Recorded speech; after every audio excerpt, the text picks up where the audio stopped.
Hello, welcome to iCast. I'm Fatima Youssef, your host for today, and I'm having Amal Mzayen.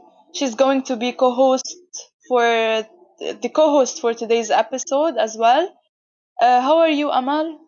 I'm fine, thank you. I'm going to be your host for today. I'm Amal Mzayen, and we are going to interview Miss Maddie Richardson. She's a teacher and she's a middle science teacher in the US, and in her own special way and special SEL sessions, she managed to inspire a lot of students. Hello, Miss Maddie. Can you, how are you today? Hi, yeah, I'm doing well. I'm super excited to be here with you guys. Thank you, thank you. Can you tell us more about yourself? Absolutely. So, I am Maddie Richardson. I'm the creator and founder of something that I call the Miss R Project. And it's basically a social media based grassroots movement to spread information about teaching strategies along with developmental psychology and something that we call social emotional learning, initially founded by CASEL.org. And I help teach other teachers how to instruct meaningful conversations with their students and develop classroom management strategies, along with I would like to say help teach humans kind of how to human thanks to social media. Yeah, we saw your videos, and they are like you teach students more like they are humans, more like than you're a student and you should like have A's and like the pressure that like all of the teachers put on students. You don't. That's amazing. Yeah, the pressure of perfection can be definitely crippling to creativity. And I don't think any of us have had, nobody has a perfect record, even if it looks like they do. Exactly. Nobody is perfect. And so I think it's important that humans acknowledge that we just have different strengths in different areas. And that is a strength within itself. Yeah, that's very inspiring. I think what you do is amazing, honestly. Your videos, your teaching methods is amazing. Okay, I'm ready. What did you study in college, and is it related to the job? Is it related to your job as a teacher right now? Yes. So I studied integrative physiology, which is basically uh, it's kind of pre-med, everything in and out of the human body. And then later on, I went and got my master's in education. So I feel like I was very fortunate to have the undergrad in science because I'm a science teacher and it really opened my eyes to a lot of things. Science and social emotional learning aren't too far off. It's pretty much developmental psychology paired with science. So it all kind of goes together. You were doing an experiment with your students. It was really amazing. I was amazed by the way you were explaining things to them. Thank you. Yeah, I love putting on a good show for them. I think that's one of the fun parts of being a science teacher, creating that awe and that shock value of like, yes, the world is magical, but also we can explain why. Yeah, that's amazing. That's I think like they are a perfect mix between like science and the SEL sessions. So they both help each other out, like, and mixing both of them is like helping you as a teacher more than other Oh, teachers, right? yeah, I would definitely say so. I would say that classroom management becomes easier because you set the ground rules of how you expect them to behave and how you expect them to like interact with one another. And I recently had a teacher reach out saying that like the kids were great in her room, but when they left the room, they weren't so great. To which is like, well, you did your job. You're supposed to create an environment where they can really thrive. And part of thriving is preventing emotional hurdles. So, what people I think often don't realize is if you don't set an environment to where students feel like very emotionally accepted and unafraid to be creative and unafraid to try, then you're going to have a lot more kind of ego hurdles that cost you time within the classroom, because you're going to be busy addressing what went wrong as opposed to laying the foundation for what could go right. Yeah. More like into the personal questions. What do you like to do in your free time, or like any hidden talents you have that you cooperate with your teaching methods? Yeah. I think so. I am a little neurodivergent. I have ADHD. And so I have a lot of like random hobbies. I jump rope a lot. I'm really into fitness. So I try to bring that into the classroom as often as I can. And I knit bows for my dog so that my dog and I have matching bows sometimes. And the kids really like that. That's really Oh, cute. that's really cool. I know, right? And I think like being an ADHD also gives you like a privilege, or like it has its perks, because I think ADHDers are like a little bit more creative than others. I definitely have a lot of energy to do a lot of things. Yeah. So, how would you describe yourself as, when you were a student? What type of student were you? Uh, as a student, I was like eager to please and eager to do well. The biggest things that hindered me actually as a student was I had narcolepsy, but that went along with my ADHD. But I was undiagnosed with both until like my mid 20s. And so it was really hard for me to stay awake and pay attention in classes. And so oftentimes I was lucky to grow up in like the technology age. So in college, I'd have to watch a class like 2 or 3 times before I got the correct information out of it. But at the same time, I think that made me a really hard worker, because I wasn't as mentally present for classes as other people were capable of being. So I had to come up with like creative ways to keep my brain engaged. I would like, my notes would be obnoxiously colorful and have crazy pictures in them. And that was the only way that I could focus.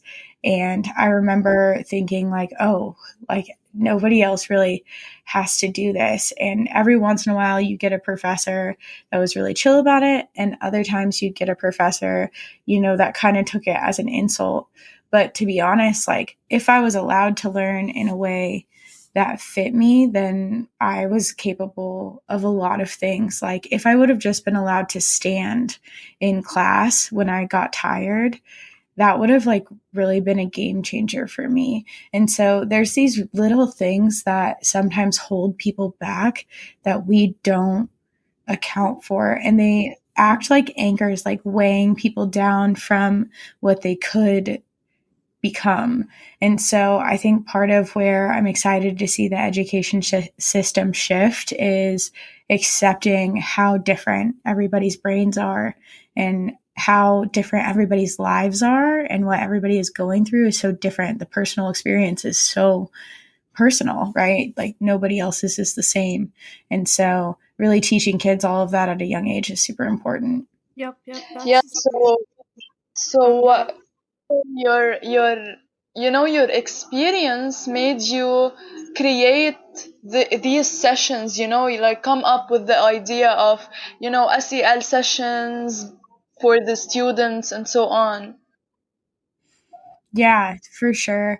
The SEO was more designed, I feel like, by the students. We always kind of had the hype of like today's a new day, yeah. but they started asking for like pieces of advice beforehand, or I'd like lead with a little piece of advice. Oh, I'm so sorry. And then it just kind of evolved into what it is now. And eventually I became super passionate about showing teachers like how to do it. And that's how we got to where we are. Do you think like you as an ADHD kid, and you weren't diagnosed until like mid 20s, which is like a little bit risky. Like, you should be diagnosed like before, like at 12 or something, I guess. So do you think that we should make our classrooms more ADHD friendly? As you said, like if I'm allowed to stand in the classroom, I would really be more focused. Yeah, I think just increasing knowledge about different brains is honestly what is naturally going to make it more friendly. Yeah.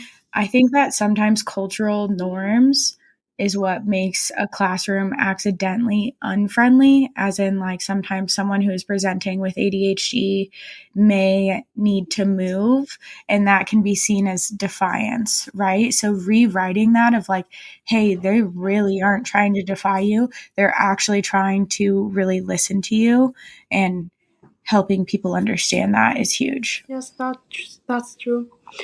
So a last personal question is like, if you weren't a teacher, what would you be working right now and today? That is a very interesting question. I don't know. I love being a teacher. I also am really creative. So if I wasn't a teacher, I would just be creating, and I hope that I would be creating in some sort of facet that is helping to better the world. So it's like the same goal, you know? For sure, for sure. That's amazing. That's really inspiring. Did you consider, like, being a therapist or? Yeah, I considered it. Honestly, science is just like really cool, and kids are really cool. And sometimes if you focus too much on, like, I think being a therapist would sometimes be a little bit of a downer, right? I get to have really great days with kids no matter what their lives look like at the time. Like, I get to give them a really great day, and I get to teach them about something. And I know that the most influential people in my world were like my coaches growing up. So just kind of aim to be that to the future. Yeah, really, Yeah. the teacher plays like a really important role by like inspiring the kids, and you do that. I personally got inspired by like your quote, and like I repeated. I find like myself repeating it unconsciously. So like it's That's amazing. yeah, that's really like, and it really affects like my mental health, like myself. So yeah. Okay, I think we went through, like, the question of what made you include SEL sessions. Is it because of your, diagnosis, or, can you explain more about that? So initially, the SEL session started my first year as a brain break.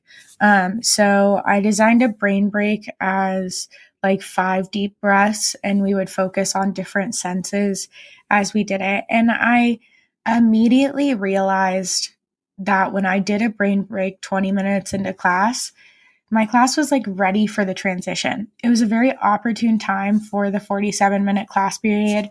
Like, it was after their warm up, after attendance, after going over the warm up, right? And that's about 20 minutes in before you go into true lesson.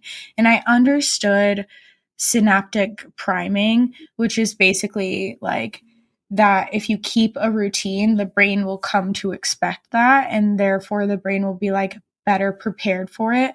A lot of how I design my classroom is to reduce fight or flight being activated. So I try to be very predictable, down to like little, sounds kind of weird, but I dress very similar a lot of days. I want the kids to subconsciously like feel that I am something very predictable and something that they can trust.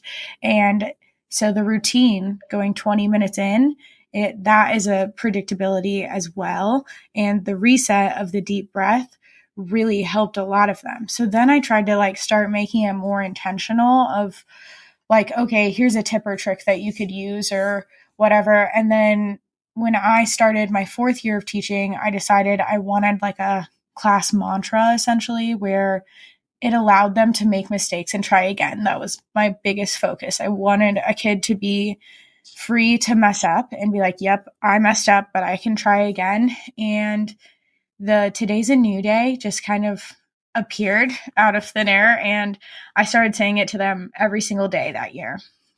And that was last year. And about a month in, the kids kind of get goofy with it and they act like they're going to get in trouble and they start to say it with you. And I would just lean into it and I'd be like so excited that they're saying it with me. And that just kind of like escalated it to more and more and more. And so it is strategic when I take that break. It does prime their synapses to know that the lesson is about to begin and that we are transitioning. So it does allow them to very clearly identify that a transition is going on and that we're moving on past bell work and moving on to something new. And it chunks the class in half. It works well, as far as I can tell, with the age group of having a break at that time because their brains really do need to reset. That's really smooth. I love it, honestly. Thanks. Yeah, it's an art for sure. Like what other activities like you love doing when you're making like the normal activities you would do to explain like lessons other than the SEL sessions, which is between the routines and explaining the actual lesson. Yeah, I think you're asking like what type of like activities do I like to include in my like curriculum in my science lessons? Yeah, exactly. Yes. For sure. So I do a lot of kind of like interactive storytelling is how I would put it. I set my desk up in a way that I am the center of attention. But I like walk in between them and I get really into it while I talk about it and we demonstrate it as you guys saw with the Erlenmeyer flask with hot and cold, but we also demonstrate it in other ways. This week was all about gravity. So I would frequently just throw things in a safe position around the room and be like, oh my gosh, does gravity exist? And they'd all be like, yeah. And I'd be like, well, how do you know? And we'd go through what does proving it mean? And we'd pretend to like be in court, or I would pretend that I was their boss, like, and they had to negotiate their raise, but they wouldn't get a raise unless they could prove that gravity existed. And so I really like interconnecting real life skills into my lessons. So it looks very, very vibrant is how I would put it. I obviously do like small groups. My classes thrive off of a website called I'm going to say it wrong and I'm sorry, but Blookit or Blookit. It's BLOOKET.com. Yeah. And if you look up Miss R, you'll see like all of my science sets, but it's a like review site where it turns everything into games where they can compete against each other. And the more they play, like the more characters on the site that they get. And the games are actually pretty fun. And so a lot of the prep when I want them to study something, I throw it into a Blookit so that they compete against each other. And there's like a solo mode so that they can play against themselves. And gamifying it is really a game changer for teaching kids how to do something. Yeah, so you use like interactive ways and like you use practical ways because like science should be taught practically and like experimentally more than just theoretically. And yes. I think that's great. And about the website, it is really like and you think you should teachers should include like technology and like games, online websites, and all of that in their teaching methods and so on, right? I think that's an interesting question, and I want to know more about your guys' teaching climate after I answer. But I think that some websites are good. However, I never want students to lose the ability to write. I think writing is incredibly important. And so having like writing on a pen and paper and having that skill, I think can very easily be lost in developed countries, and that would be a big loss for those countries, for the people to lose the ability to like communicate in pen and paper form. So I think technology is good as long as it doesn't get debilitating, but who's to say when that line starts? Yeah, right. Like writing, and I think like the letters, even like the old ones, and like how we used to send messages, it was like kind of exciting more than now, you know. Yeah, because you had to wait, delayed gratification. Yeah, exactly. Honestly, we are an online like institute, or like an online social enterprise. So we only use like online meetings and virtual meetings, so we can like maybe benefit more people. But like we cannot, as you said, to not use papers and pens. Actually, the the questions we wrote them on paper because it's easier and it relieves stress. Yeah, sometimes.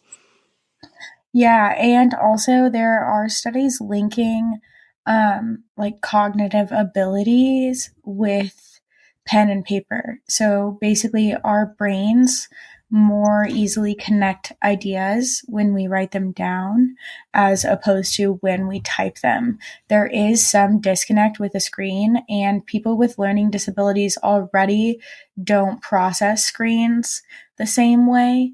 And so it's just really important to keep paper and pencil around. Like it should not go anywhere. Yeah, especially Honestly, in like the to-do lists, right? Yes, for sure. honestly, I prefer like the paper and pen till now, even though like we have so many apps and so many, um, sites to write on, and to that could help us more than a paper and a pen. But I do still prefer, writing on um, like my notebook, and you know. Yeah, well, good. It's good for your brain. Yeah. Okay, so one last question before we transfer to part three. We're going to talk about teaching in Lebanon and so on. So what are some tips and like life advice you would give to the students? Yeah. That's a good one. I would say don't plague yourself with perfection. We talked about this, I think, before the podcast started, but anytime we expect to be perfect, we're really selling ourselves short. And so allowing yourself to mess up is just part of the process. And so I would say like zoom out and don't get too caught up in your mistakes. Also, just keep going is the biggest thing. You know, things are always going to change, and change is inevitable. So just like onward is the only direction, and try not to make yourself miserable along the journey, because life is supposed to be enjoyable, but it's also supposed to have ups and downs. And that's okay. Yeah, so they shouldn't be afraid of failure. Yeah, absolutely. No, you should never be afraid of failing or falling on your face, because I don't really think anybody remembers failures as much as we think they do. Yeah, it's going to pass. It's going to be a blip of time. Yes, exactly. Like everyone is like focusing on their selves, so they're going to remember their failures, but not like the others' failures. So a failure is not an option. It's too much to handle. Yeah, absolutely. I think we get too afraid sometimes and hold ourselves back from our true potential. So failures are often just a beautiful and loud redirection. So just listen to the feedback and it's going to be all right. True, true. Yes. Okay. Teaching like worldwide is now facing a lot of problems, and like no country when it comes to teaching is like perfect, but we saw like as you saw in our email, Lebanon is facing a lot of problems, especially in the public school sector. And yeah, so what do you think should be done for like teaching in Lebanon and worldwide to be like better and for it to improve? Yeah, I don't have enough background to speak to what your teachers are going through. So I'll just speak to what my perception of what teachers are going through where I'm from, and you can tell me if it links up at all. So teachers by and large are overeducated and undercompensated. We're seeing an increase in mental health issues, along with an increase in diagnosis of disorders without an increase in support. Class sizes are around America getting bigger while the number of teachers still in the profession is getting smaller.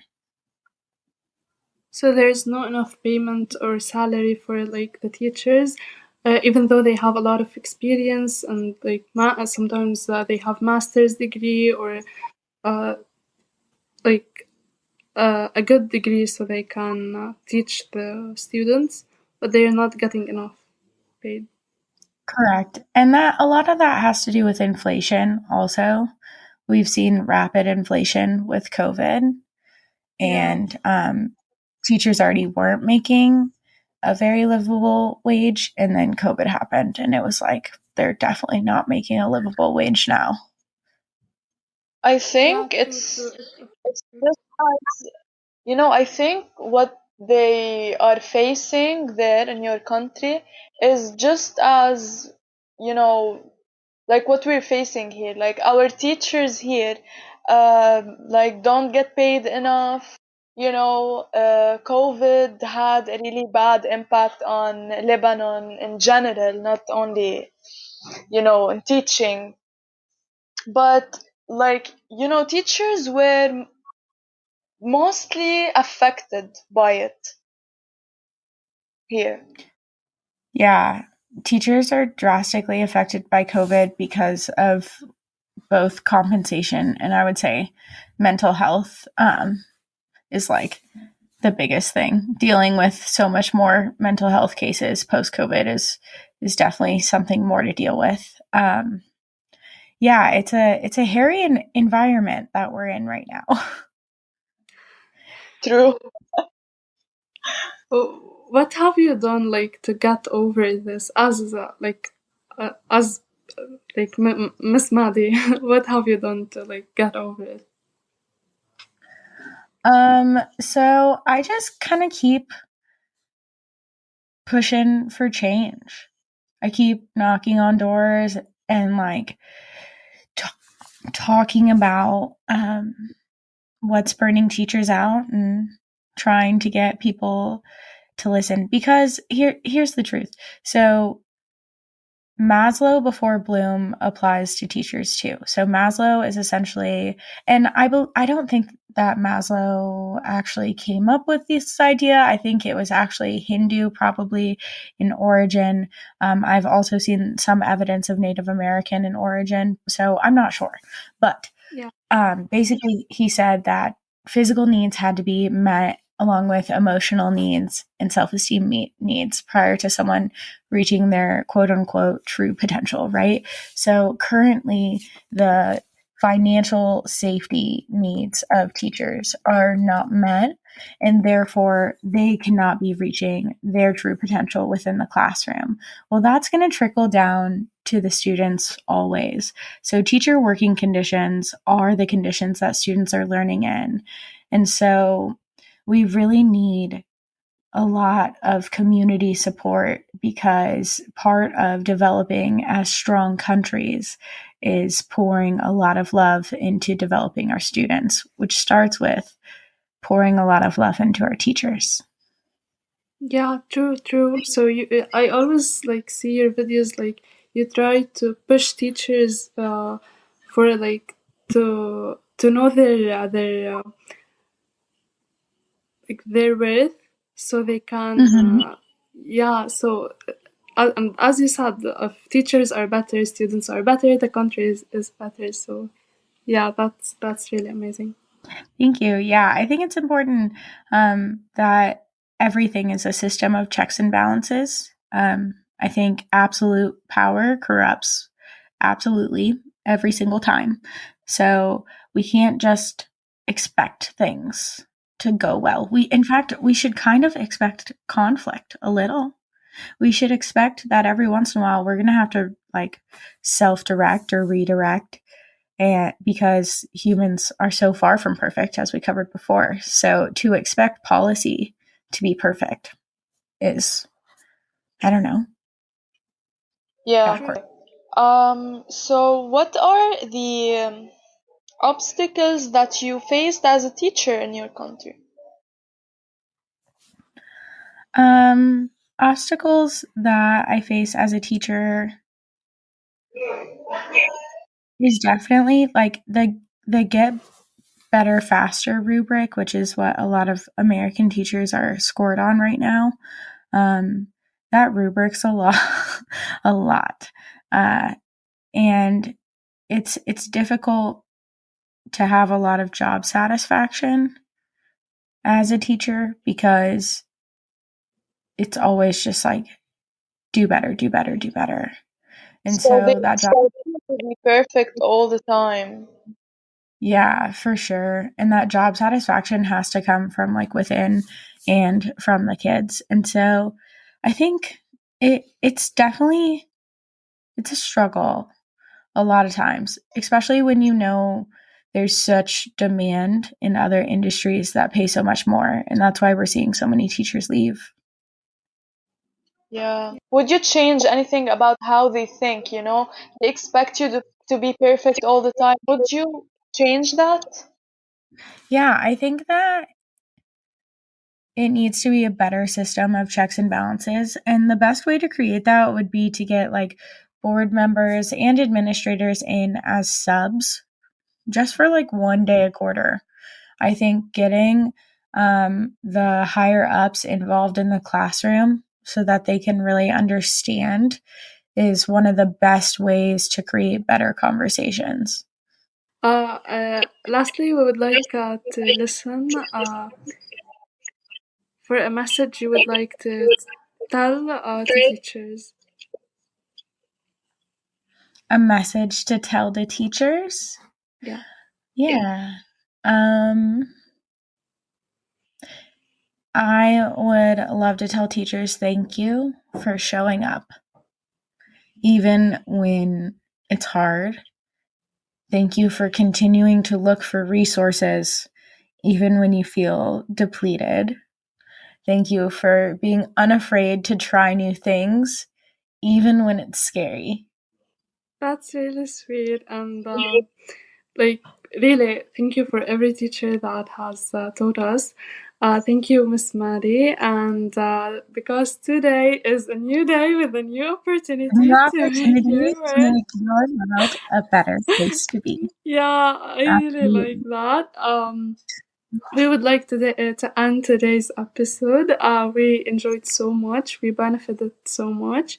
Thank you. And if you have any other thing you would like to say, you are free to tell us.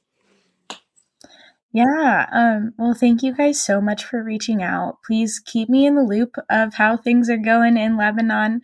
I'd love to hear. And kudos to you. Keep fighting for change. Keep making resources for teachers. I think that's huge. And so thank you guys for your time. Thank you so much. And thank you, by the way, for the video. We saw your video about Lebanon, and we were super proud that we got our voice like heard by you, by so many teachers like you. So we are super proud that we have people like you around the world. Of course, absolutely. And I think that the internet is only going to help us further. So keep fighting the good fight and let's go change the world. Yay! Thank you. Okay, guys, thank you so much for this amazing episode, Mrs. Maddie. عن جد it was absolutely amazing. Don't forget to follow us on Instagram, listen to our podcast,